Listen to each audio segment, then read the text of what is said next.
ఓం శాంతి. Murali date 20-10-2025. ఈరోజు బాబా చెప్తున్నారు, పిల్లలందరినీ చదివించటానికి బాబా ఎంతో ఆసక్తిగా వచ్చారు. మనం కూడా ఎంతో ఆసక్తితో చదువుకోవాలి. ఎప్పుడూ ఇదే సంతోషంలో ఉండండి. మాకు చదివిస్తుంది స్వయంగా భగవంతుడు అని గుర్తుంచుకోండి. ఇదే సంతోషంలో ఉండాలి.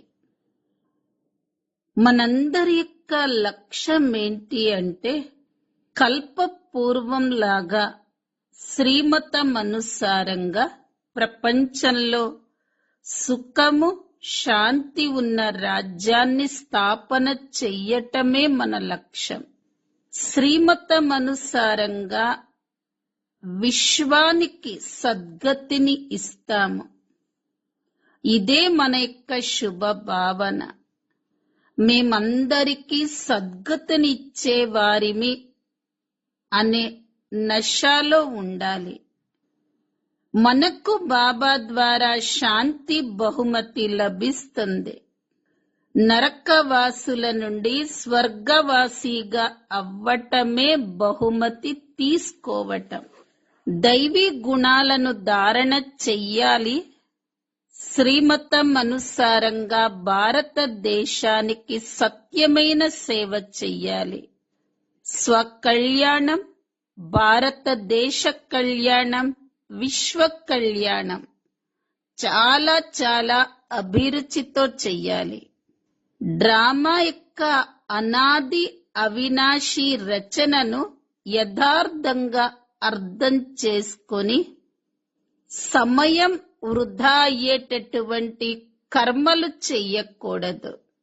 వ్యర్థమైన ఆలోచన కూడా చెయ్యకూడదు. బాబా ద్వారా, జ్ఞానం ద్వారా ఆత్మిక స్వరూపము అనే దీపము ప్రకాశిస్తుంది. ఈ యొక్క వెలుగు తక్కువ ఎక్కువగా కాకూడదు.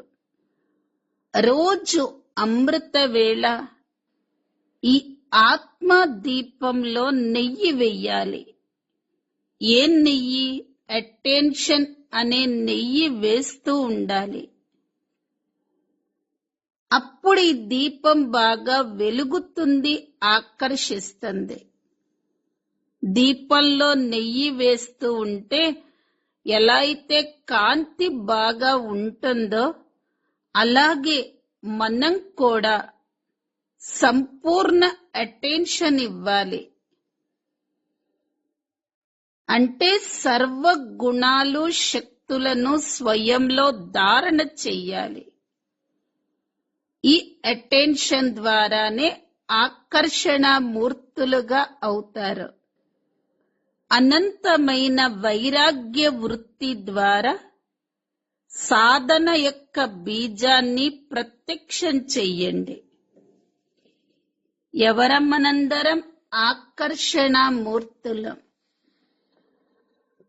ఈ రోజటి మధుర మహావాక్యాలు, మధురమైన పిల్లలు, మిమ్మల్ని చదివించేందుకు బాబా ఎంతో ఆసక్తితో వచ్చారు.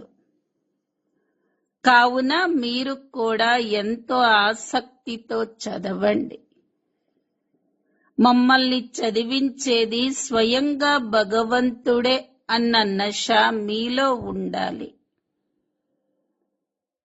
ప్రశ్న: బ్రహ్మ కుమారి కుమారులైన మీ శుద్ధ భావన మరియు ఉద్దేశం ఏమిటి?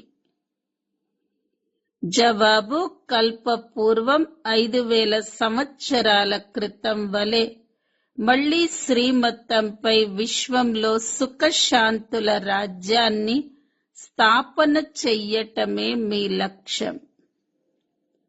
శ్రీమతంపై మొత్తం విశ్వపు సద్గతిని చేస్తాము అనే శుభ భావన మీలో ఉంది.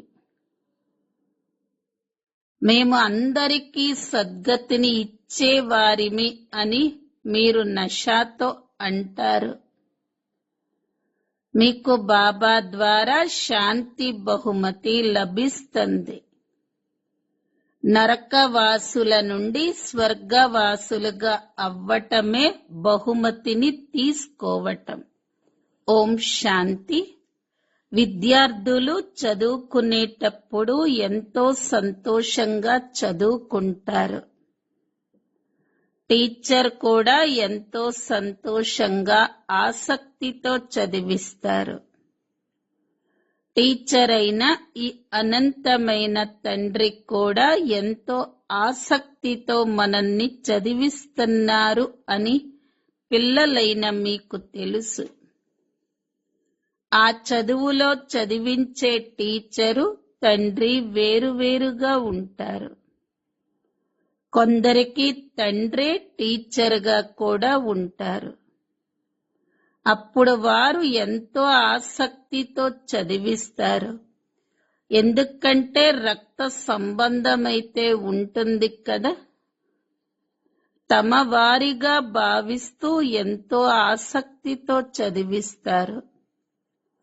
ఈ తండ్రి మీకు ఎంత ఆసక్తితో చదువు చెప్తారు.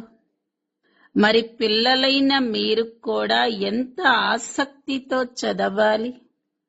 స్వయంగా బాబానే వచ్చి చదివిస్తారు. అది కూడా ఒకేసారి వచ్చి చదివిస్తారు. పిల్లలకు ఎంతో ఆసక్తి ఉండాలి. తండ్రి అయిన భగవంతుడే స్వయంగా మనల్ని చదివిస్తున్నారు. ప్రతి విషయాన్ని చాలా బాగా అర్థం చేయిస్తూ ఉంటారు. కొంతమంది పిల్లలకు చదువుతూ ఇది ఏమిటి అని కొన్ని సంకల్పాలు కలుగుతాయి. డ్రామాలో ఈ జనన పునర్జన్మల చక్రం ఉంది, కానీ అసలు ఈ నాటకమే ఎందుకు రచింపబడింది? దీని వలన లాభం ఏమిటి? కేవలం అలా చక్రంలో తిరుగుతూనే ఉంటామా? అసలు దీని నుండి విముక్తి అయితే మంచిది అని భావిస్తారు. ఈ 84 జన్మల చక్రాన్ని తిరుగుతూ ఉండవలసిందేనని ఎప్పుడైతే గమనిస్తారో అప్పుడు ఇటువంటి ఆలోచనలు వస్తాయి. అసలు ఈ ఆవగమన చక్రం నుండి విముక్తులు కాలేని ఇటువంటి ఆటను అసలు భగవంతుడు ఎందుకు రచించాడు? దీనికన్నా మోక్షం లభిస్తే మంచిది అనే ఆలోచన కొంతమంది పిల్లలకు వస్తుంది. ఈ ఆవగమనం నుండి సుఖ దుఃఖాల నుండి విముక్తులవ్వాలి అని భావిస్తారు. కానీ అసలు ఇది ఎప్పుడూ జరిగే అవకాశం లేదు అని బాబా అంటారు. మోక్షం పొందేందుకు ప్రయత్నం చెయ్యటమే వ్యర్థం. ఒక్క ఆత్మ కూడా తన పాత్ర నుండి విముక్తి చెందదు అని బాబా అర్థం చేయించారు. ఆత్మలో అవినాశి పాత్ర నిండి ఉంది. ఆత్మలు అనాది అవినాశి అయిన ఖచ్చితమైన పాత్రదారులు.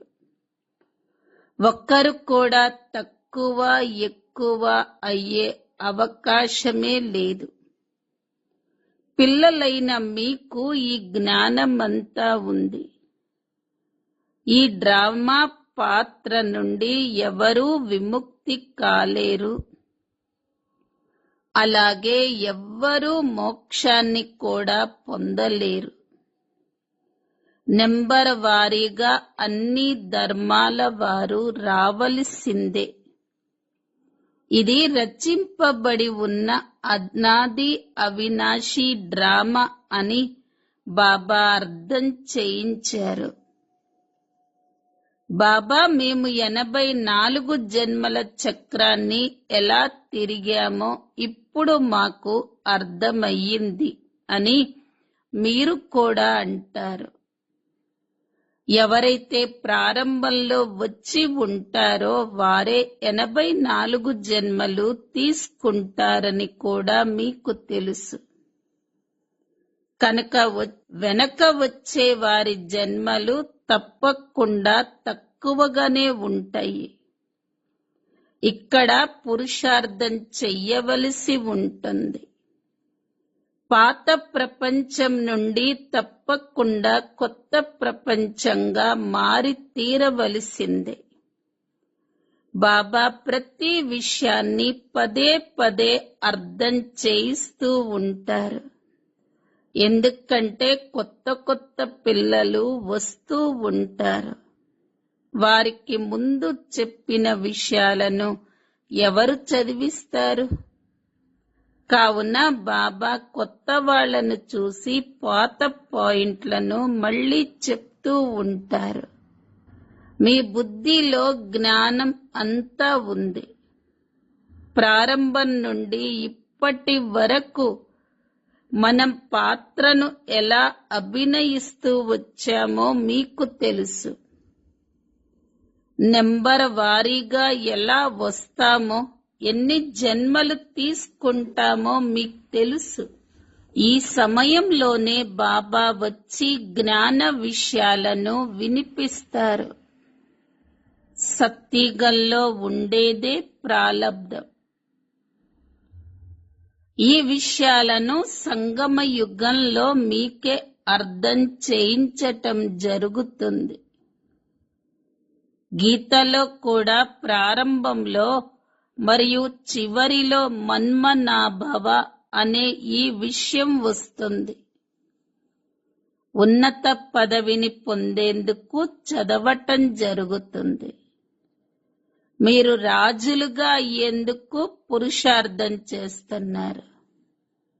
వారు నెంబర్ వారీగా వస్తారు అని ఇతర ధర్మాల వారి గురించి అర్థం చేయించటం జరుగుతుంది. ధర్మస్థాపకుల వెనక అందరూ రావలసి ఉంటుంది. రాజ్యం విషయం అక్కడ ఉండదు. చాలా మహిమ ఉన్న శాస్త్రము గీతా శాస్త్రం ఒకటే. భారతదేశంలోకే బాబా వచ్చి వినిపిస్తారు మరియు అందరి సద్గతిని చేస్తారు. ఆ ధర్మ స్థాపకులు మరణించిన తర్వాత వాటిని ఎంతో పెద్ద పెద్ద తీర్థ స్థానాలుగా తయారు చేస్తారు. వాస్తవంగా అందరి తీర్థస్థానం ఈ భారతదేశమే. ఎందుకంటే అనంతుడైన తండ్రి ఈ భారతదేశంలోకే వస్తారు. బాబా భారతదేశంలోకి వచ్చి అందరి సద్గతిని చేస్తారు. నన్ను ముక్తి ప్రదాత, మార్గదర్శక అని పిలుస్తారు కదా. కావున నేను మిమ్మల్ని ఈ పాత దుఃఖమయ ప్రపంచం నుండి విముక్తులను చేసి శాంతిధామంలోకి మరియు సుఖధామంలోకి తీసుకొని వెళతాను.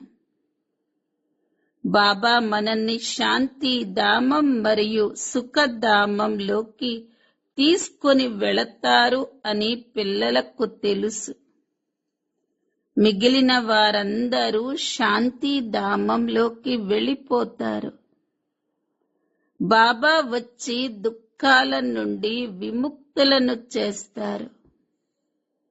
వారికి జనన మరణాలు లేవు. బాబా వస్తారు, మళ్ళీ వెళ్ళిపోతారు. చనిపోయారు అని బాబాని అనరు కదా. శివానందుడు శరీరం వదిలేశాడు అని అంటారు. ఆ తర్వాత క్రియాకర్మలను చేస్తారు. కాని ఈ తండ్రి వెళ్ళిపోతే క్రియాకర్మలేవీ చెయ్యరు. వారు రావటం కూడా ఎవ్వరికీ తెలియదు. క్రియాకర్మల విషయమే లేదు.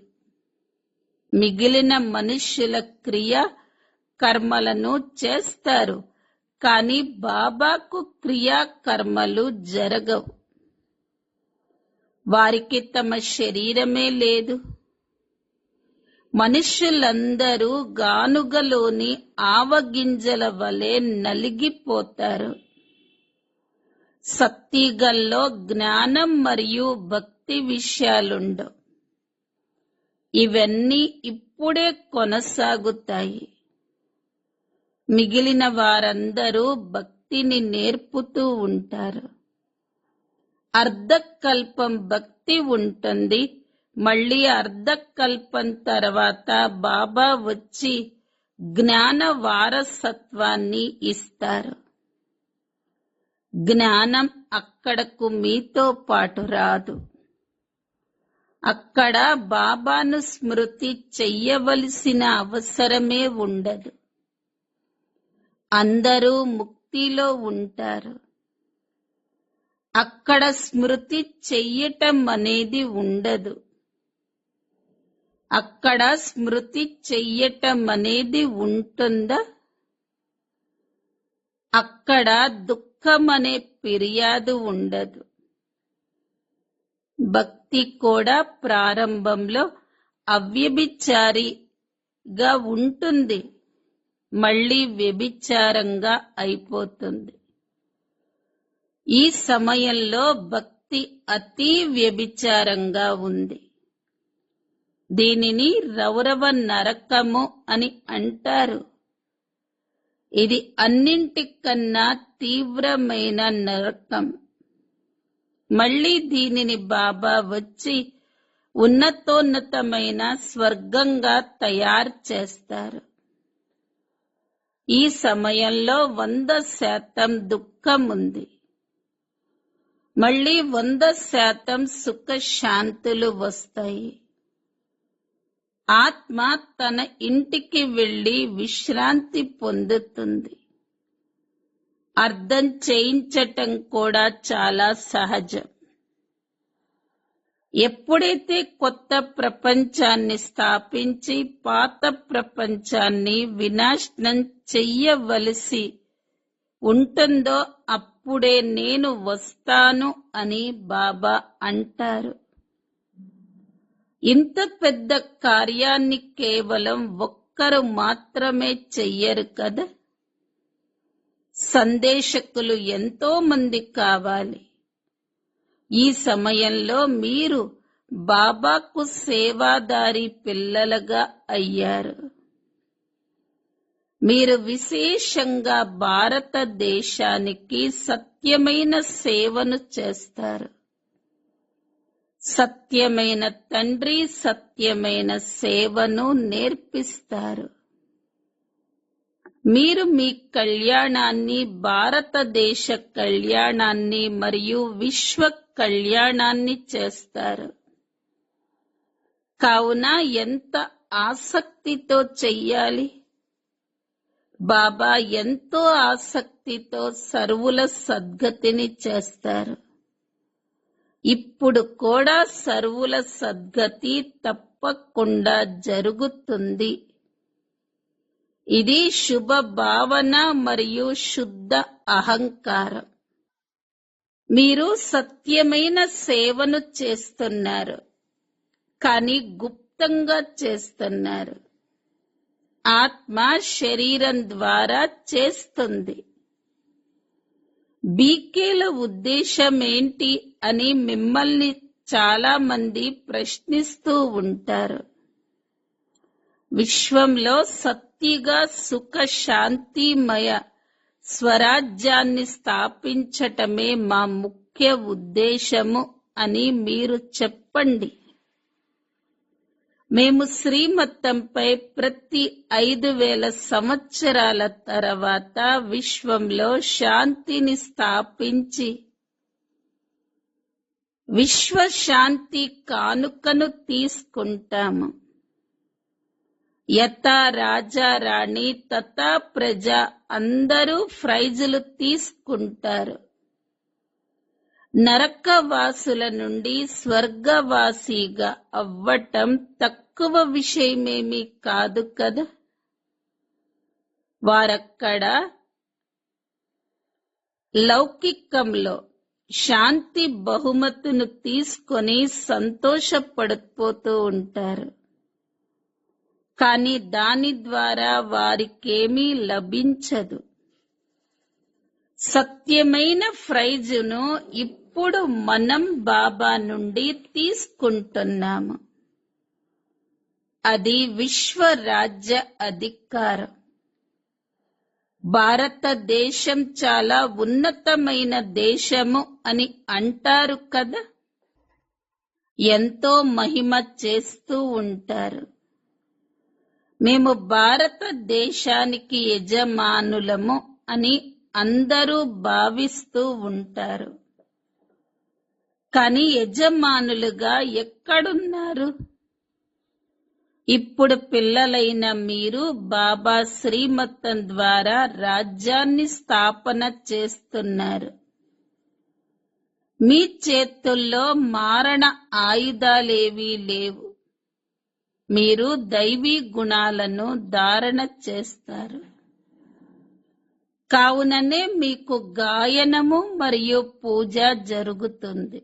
అంబను చూడండి, ఎంత పూజ జరుగుతూ ఉంటుందో. కానీ అసలు అంబ ఎవరు? తాను ఒక బ్రాహ్మణీయ లేక దేవతన అన్నది కూడా ఎవ్వరికీ తెలియదు. అంబ, కాళీ, దుర్గా మరియు సరస్వతి అనే పేర్లు చాలా ఉన్నాయి. ఇక్కడ కూడా కింద అంబకు చెందిన చిన్న మందిరం ఉంది. అంబకు ఎన్నో భుజాలను చూపిస్తారు. కానీ వాస్తవానికి అలా ఏమీ లేదు. దీనినే అంధవిశ్వాసము అని అంటారు. క్రీస్తు, బుద్ధుడు మొదలైన వారందరూ వచ్చి తమ తమ ధర్మాలను స్థాపించుకున్నారు. తిథి, తారీఖు మొదలైనవన్నీ చెప్తారు. అక్కడ అంధవిశ్వాసం అనే మాటే ఉండదు. ఇక్కడ భారతవాసీలకు తమ ధర్మాన్ని ఎవరు ఎప్పుడు స్థాపించారో తెలియదు. దీనినే అంధవిశ్వాసము అని అంటారు. ఇప్పుడు మీరు పూజారులు మళ్ళీ పూజ్యులుగా అవుతారు. మీ ఆత్మ పూజ్యంగా అవుతుంది. అలాగే శరీరం కూడా పూజ్యంగా అవుతుంది. మీ ఆత్మకు పూజ జరుగుతుంది. మళ్ళీ దేవతలుగా అయిన తర్వాత కూడా పూజ జరుగుతుంది. బాబా నిరాకారుడు. వారు సదా పూజ్యులుగానే ఉంటారు. వారెప్పుడూ పూజారులుగా అవ్వరు. మీరే పూజ్యులుగా మరియు పూజారీలుగా అవుతారు అని పిల్లల గురించి అనటం జరుగుతుంది. బాబా సదా పూజ్యునిగా ఉంటారు. వారు ఇక్కడకొచ్చి సత్యమైన సేవను చేస్తారు. అందరికీ సద్గతిని ఇస్తారు. ఇప్పుడు నన్నొక్కడే స్మృతి చెయ్యండి అని బాబా అంటారు. మీరు ఇతర దేహదారులెవ్వర్నీ స్మృతి చెయ్యకూడదు.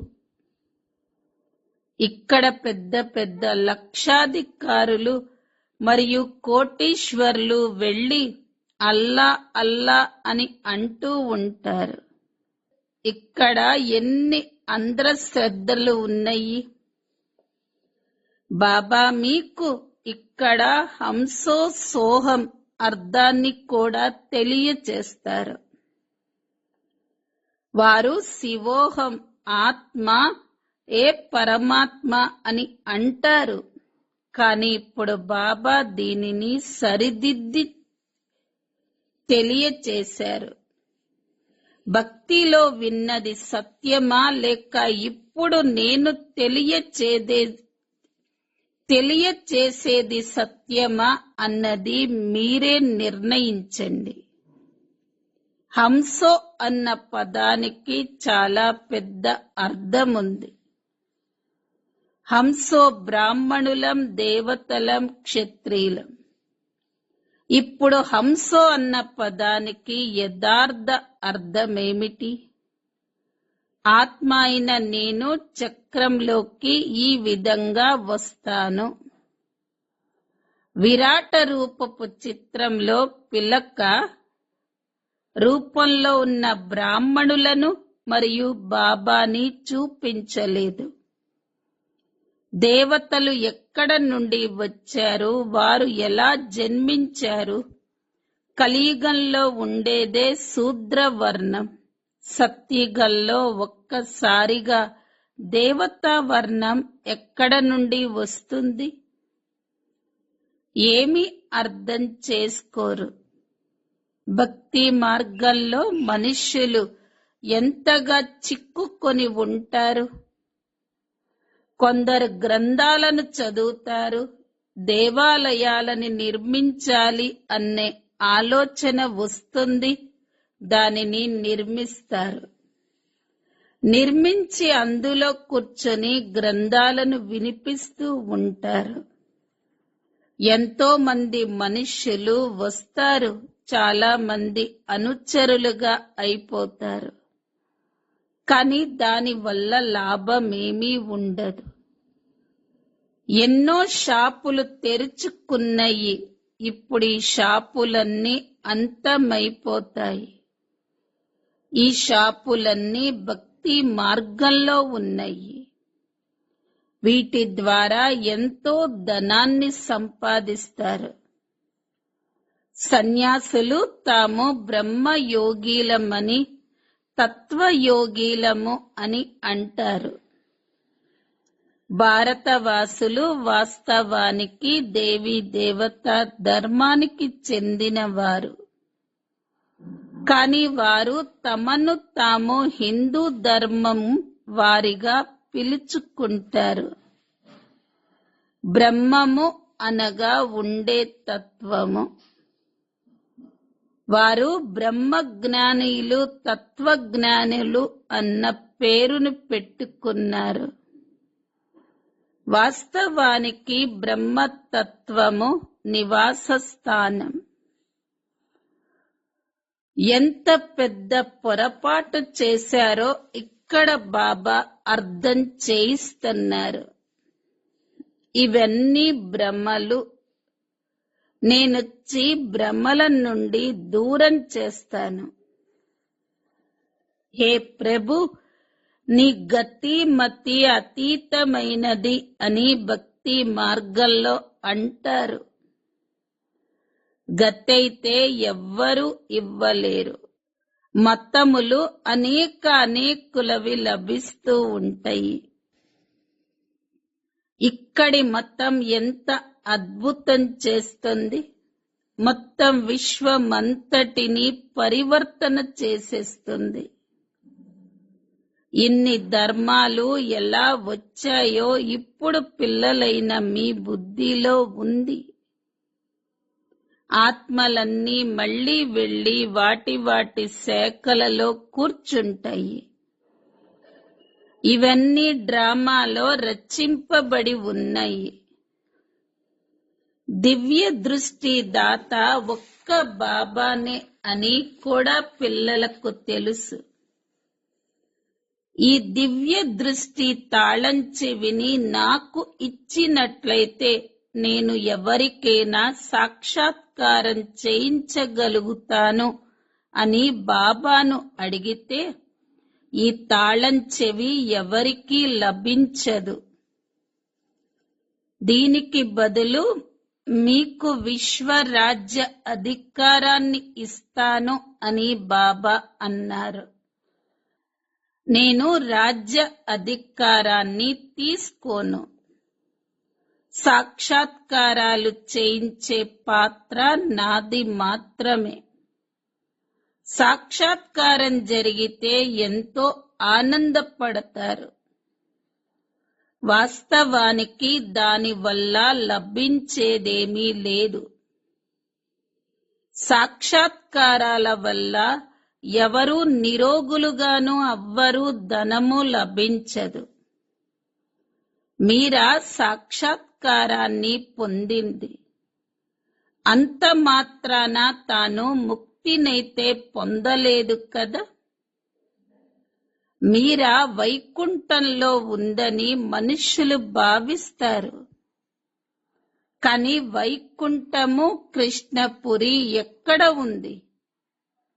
ఇవన్నీ సాక్షాత్కారాలు. బాబా కూర్చొని అన్ని అర్థం చేయిస్తారు. ఇతనికి కూడా ప్రారంభంలో విష్ణు సాక్షాత్కారం జరిగితే ఎంతో సంతోషించాడు. అది తాను మహారాజుగా అవుతానని తెలియగానే ఎంతో సంతోషపడ్డారు. వినాశనాన్ని చూశాడు, రాజ్యాన్ని చూశాడు. అప్పుడే తాను విశ్వానికి యజమానిగా అవుతానని నిశ్చయం ఏర్పడింది. బాబా ప్రవేశము జరిగింది. బాబా ఇదంతా మీరు తీసేసుకోండి, మాకు కేవలం విశ్వరాజ్యం కావాలి అని అన్నాడు. మీరు కూడా ఈ వ్యాపారం చెయ్యటానికి వచ్చారు కదా. ఎవరైతే జ్ఞానాన్ని తీసుకుంటారో వారి భక్తి సమాప్తమైపోతుంది. అచ్చ మధురాతి మధురమైన ఆత్మిక పిల్లలకు మాతా పిత బాప్ దాదాల ప్రియ స్మృతులు మరియు గుడ్ మార్నింగ్. ఆత్మిక పిల్లలకు ఆత్మిక తండ్రి నమస్తే. ఆత్మిక పిల్లలవి ఆత్మిక తల్లి తండ్రులకు ప్రియ స్మృతులు, గుడ్ మార్నింగ్ మరియు నమస్తే. ధారణ కోసం ముఖ్య సారం. మొదటి పాయింట్, దైవీ గుణాలను ధారణ చేసి శ్రీమతంపై భారతదేశానికి సత్యమైన సేవను చెయ్యాలి. మీ కళ్యాణం, భారతదేశ కళ్యాణం మరియు విశ్వ కళ్యాణం చాలా చాలా ఆసక్తితో చెయ్యాలి. రెండో పాయింట్, డ్రామాలోని అనాది అవినాశి రచనను యథార్థంగా అర్థం చేసుకొని సమయాన్ని వ్యర్థం చేసే పురుషార్థమేది చెయ్యకూడదు. వ్యర్థమైన సంకల్పాలని కూడా చెయ్యకూడదు. వరదానం, అటెన్షన్ రూపీ నెయ్యి ద్వారా ఆత్మిక స్వరూపపు రూపీ సితారా యొక్క ప్రకాశాన్ని పెంచే ఆకర్షణ మూర్త భవ. బాబా ద్వారా, జ్ఞానం ద్వారా ఆత్మిక స్వరూపపు రూపీ సితారా ప్రకాశించాక ఇక ఆరిపోదు. కాని ఆ ప్రకాశం యొక్క శాతం తక్కువగా ఎక్కువగా అవ్వగలదు. ఎప్పుడైతే రోజు అమృత వేళ అటెన్షన్ రూపీ నెయ్యిని వేస్తూ ఉంటారో అప్పుడు ఈ సితారా ప్రకాశిస్తూ అందరినీ ఆకర్షిస్తుంది. ఏ విధంగా దీపంలో నెయ్యిని పోసినప్పుడు అది నిశ్చలంగా వెలుగుతుందో అలాగే సంపూర్ణమైన అటెన్షన్ ఇవ్వటము అనగా బాబాలోని సర్వ గుణాలను, శక్తులను స్వయంలో ధారణ చెయ్యటం. ఈ అటెన్షన్ ద్వారా ఆకర్షణ మూర్తులుగా అయిపోతారు. స్లోగన్, అనంతమైన వైరాగ్య వృత్తి ద్వారా సాధన యొక్క బీజాన్ని ప్రత్యక్షం చెయ్యండి. అవ్యక్త ప్రేరణ పాయింట్: స్వయం కోసం మరియు సర్వుల కోసం మనస్సు ద్వారా యోగ శక్తులను ప్రయోగించండి. వర్తమాన సమయ ప్రమాణంగా సర్వాత్మలు ప్రత్యక్ష ఫలము అనగా ప్రాక్టికల్ రుజువును చూడాలనుకుంటారు. కనుక తనువు, మనస్సు, కర్మలు మరియు సంబంధ సంపర్కాలలో సైలెన్స్ శక్తిని ప్రయోగం చేసి చూడండి. శాంతి శక్తి ద్వారా మీ సంకల్పాలు వైర్లెస్ కంటే కూడా వేగంగా ఏ ఆత్మ వరకైనా చేరుకోగలవు. ఈ శక్తికి విశేష యంత్రం శుభ సంకల్పం. ఈ సంకల్ప యంత్రం ద్వారా దేనిని కావాలంటే దానిని సిద్ధి స్వరూపంలో చూడగలరు. ఓం శాంతి.